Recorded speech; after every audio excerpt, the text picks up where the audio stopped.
the Christian Horner question, that hangs over the team. We're hoping for an explanation soon as to find out what's happening. But of course, there is absolutely no doubt that it has kind of disrupted preparations for this season.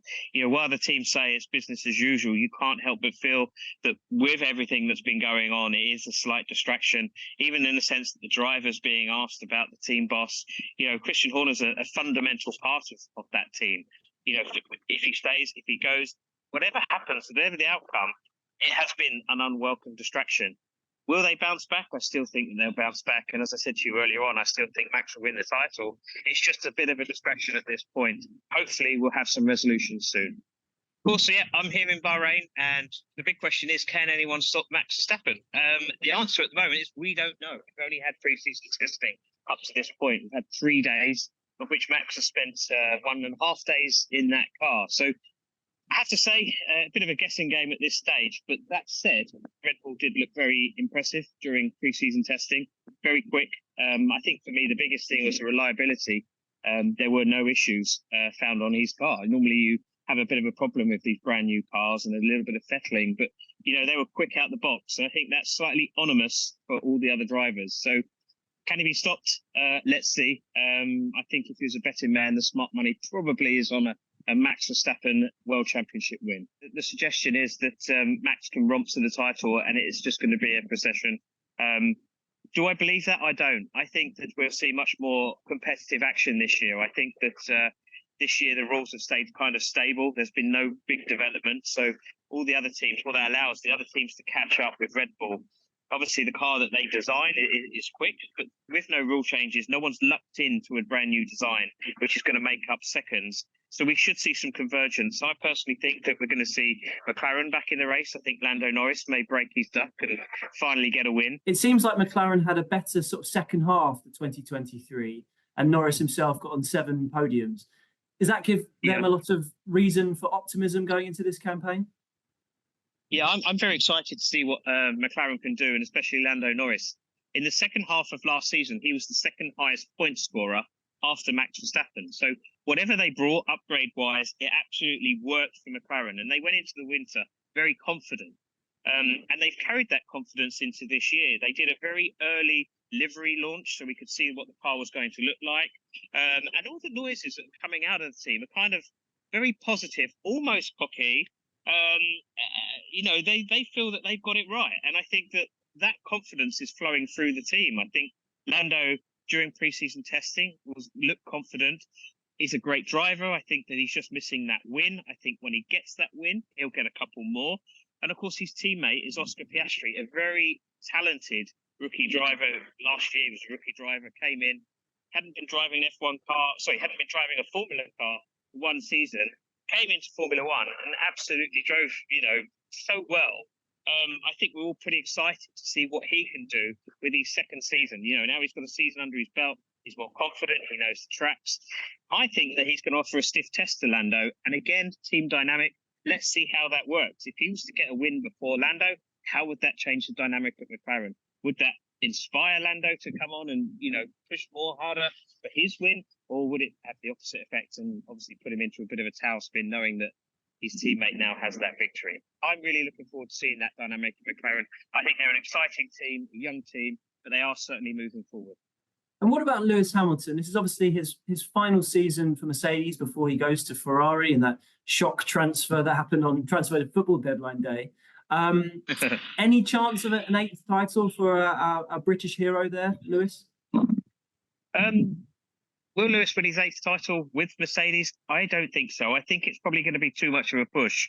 I do think that he'll be looking to finish on a high. I think that a win certainly isn't out of the question. I just think it's that consistency at every single track. I don't think that Mercedes have a car that's necessarily suitable for that at this stage, which I think that they could be on the back foot. And then as we see towards the end of the season, they make improvements. For me, the biggest thing for Lewis is that he's going to be an outsider within his own team.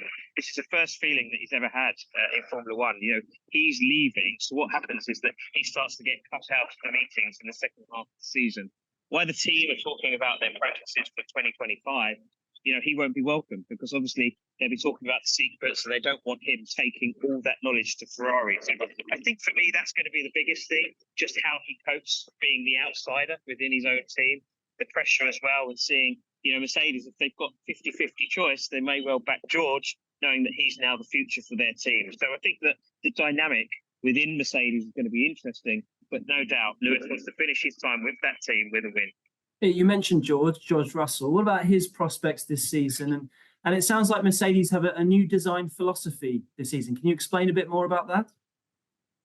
Yeah, the Mercedes philosophy is that they've decided to rip up last year's car. So they went with a concept which was referred to as zero side pods. So it's the bulges on the side of the car, almost like a Coke bottle. They actually did away with them last year.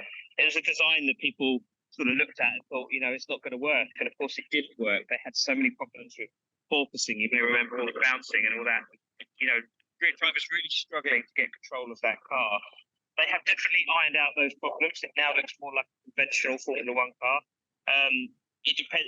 We'll have to wait and see just how quick it is out of the box. As I say, pre-season testing wasn't great for Mercedes. They weren't massively quick. And of course, George, big season for George. Now he's going to be the team leader. The fact he's been there for longer, long time now, and sort of well versed for all the procedures that they've got at Mercedes. Been a young driver for a number of years, so I think that this is the year for him to shine, to really prove that he's got the ability to lead that team forward in Lewis's absence. So a big year for George. Just to touch on the British Grand Prix at Silverstone, that's going to remain on the calendar for another decade. How significant is that? Yeah, British Grand Prix is obviously such a fundamental part of Formula One history.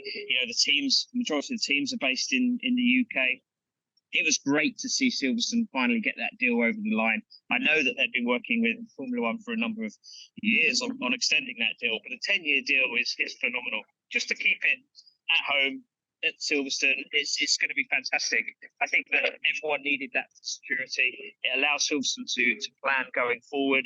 And the improvements that they've made to the track, not just obviously the tarmac itself, but also the facilities. It's now more of a festival vibe. I think Kings of Leon are playing this year, for instance. They've really sort of upped their game in terms of making it a good family event. And it's probably worth the money, I would suggest. Certainly if we're going to get a British winner. And just finally, Ben, interest in F1 has been going through the roof in recent years, particularly with the younger generation.